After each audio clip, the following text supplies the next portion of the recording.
Want Windows Clock to remind you at the same time every week? Recurring alarms are perfect for work, school, workouts, medication reminders, or regular daily routines. Yeah, in this guide, I'll show you how to set recurring alarms in Windows Clock in 2026. First, open the Start menu and search for Clock. Select the Windows Clock app to launch it. Once the app opens, select Alarms from the navigation menu. Click the Add Alarm button or the plus icon to create a new alarm. Choose the time when you want the alarm to go off. For example, you could set it for 7 a.m. if you want a morning reminder. Give your alarm a useful name so you know what the reminder is for. You could use names like work, school, workout, meeting, or morning routine. Yeah, a clear name makes it much easier to identify recurring alarms later.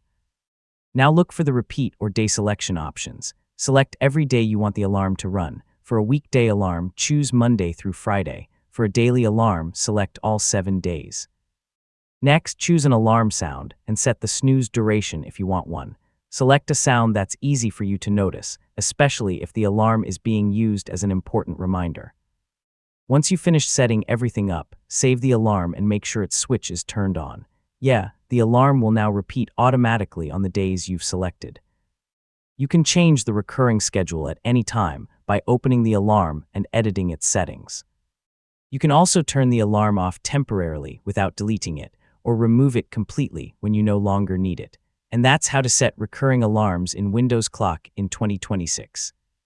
By choosing specific repeat days, customizing the sound, and keeping the alarm enabled, you can create reliable reminders for your daily and weekly routines. Thanks for watching, and I'll see you in the next tutorial.